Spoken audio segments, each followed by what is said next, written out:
Coming up on Mountain News this morning, parents and children from several schools met in Leslie County to help spread awareness of bullying. And hundreds of people ran a race on Sunday decked out in glitter, rainbows, and unicorn horns for a young Jessamine County girl battling leukemia. Plus, a young U of L fan with Down syndrome got the opportunity of a lifetime at Saturday's game. Dedicated to Eastern and Southern Kentucky, this is WYMT Mountain News This Morning.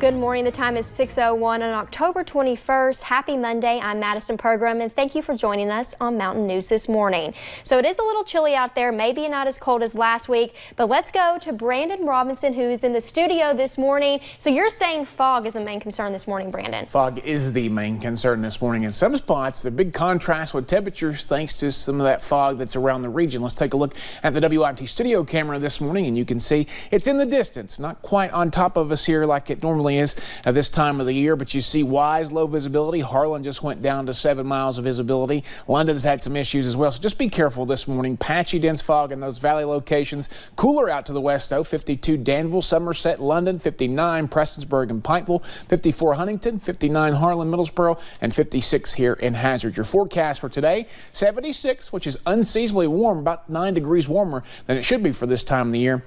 Can't rule out a straight chance for a passing shower ahead of that cold front coming in tonight, but I think most of us will stay dry. After the fog lifts, we'll see sun and clouds. The rest of the forecast on the way in just a little bit. Madison?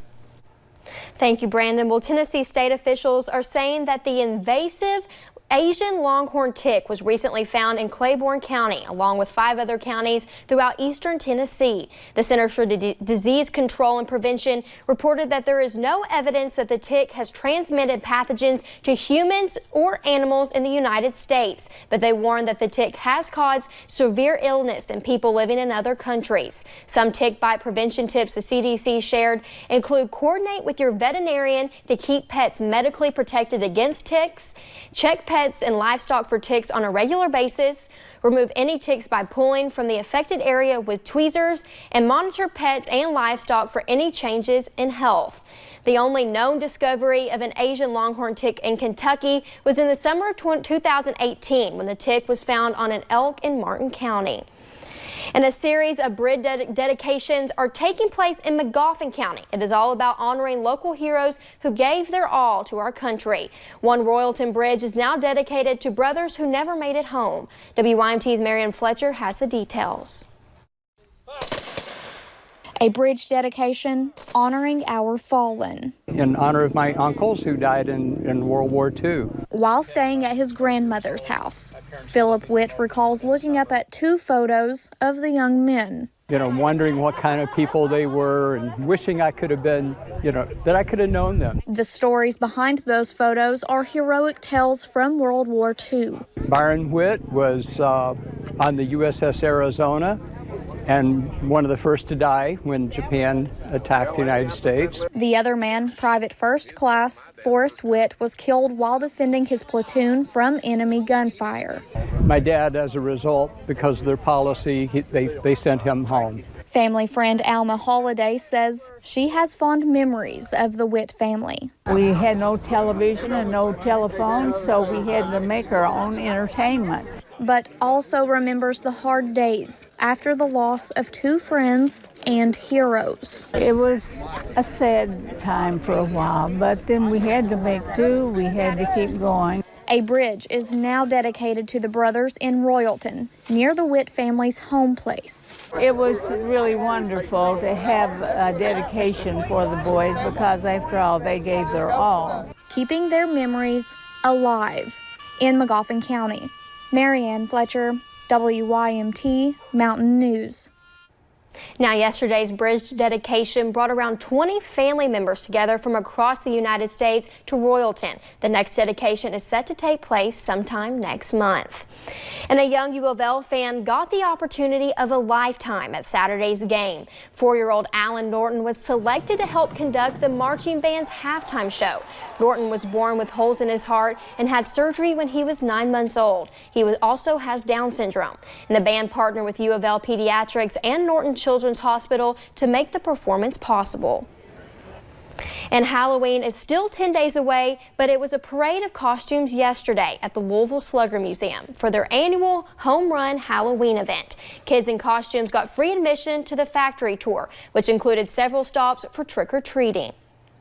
We're all a little baddie here, right? So we're all dressed up in costume, having fun for the day. We take people through our factory tour, and at every stop, we have somebody handing out candy to the kids. There was also a children's costume contest, mini bat decorating, and a chance to make fake blood from chocolate. And kids left with a special edition glow-in-the-dark mini bat.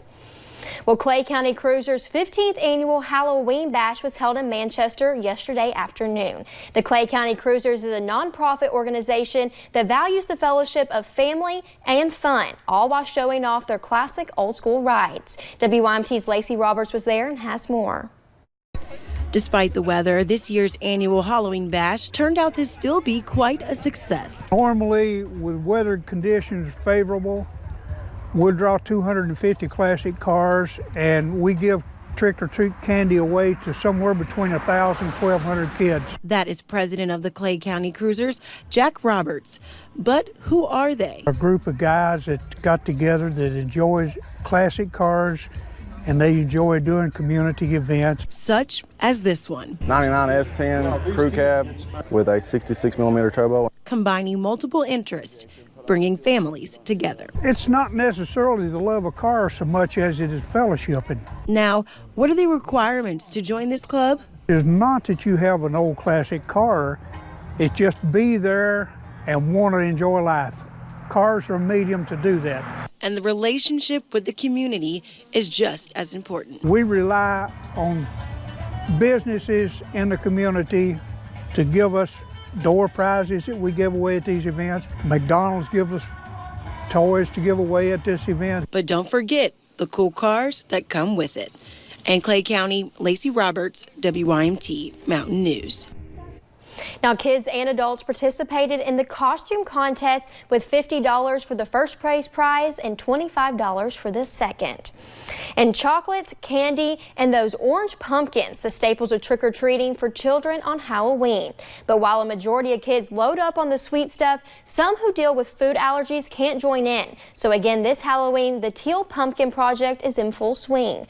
The group Food Allergy Research and Education, or FAIR, encourages home owners to put a teal pumpkin on their doorstep to tell families there are non-food treats available to kids.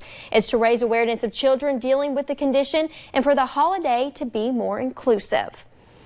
And at Riverfront Park in Hayden Saturday, the Eagles Don't Run with the Bullies 5K run walk took place. Parents and children from several schools met to help spread awareness of bullying. October is National Bullying and Prevention Awareness Month.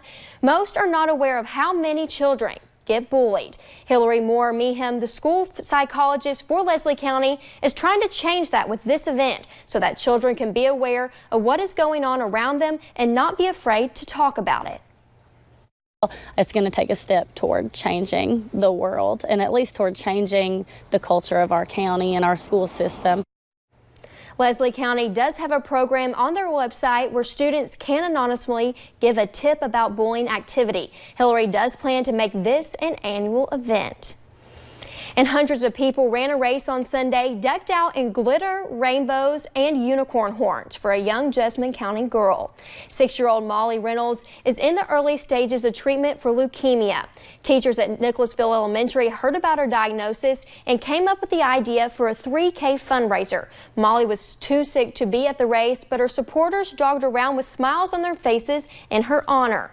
Her mom says the nationwide shortage of a common chemo drug is weighing on her mind. Molly's team of doctors and nurses have not had an issue yet, but it could be a major concern down the line because Molly's journey started just a few months ago.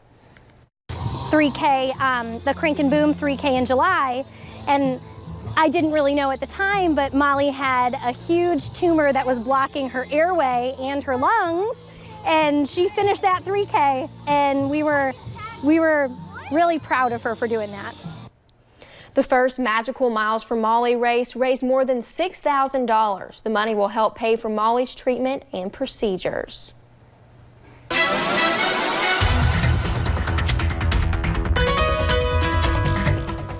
Well, we've been tracking fog all morning long, and we continue to track that. Just a couple of minutes ago, the Buffalo Mountain camera here in Perry County was fairly quiet and clear, and now you can barely see those transmitter lines in the background blinking there. The fog rolled right back in, so again, be careful this morning.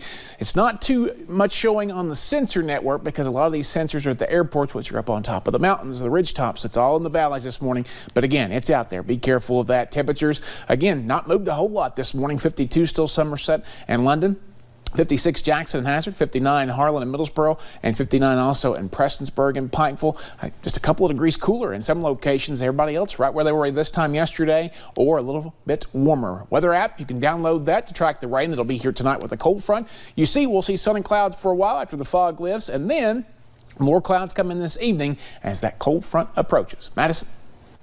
Thank you, Brandon. Thank you for joining Mountain News this morning. More news is on the way. A peace of mind and the aim of better sleep was given to more than 300 breast cancer survivors in Louisville this past weekend. And the Bourbon Chase Relay covers nearly 200 miles, but this year, one portion was a special tribute.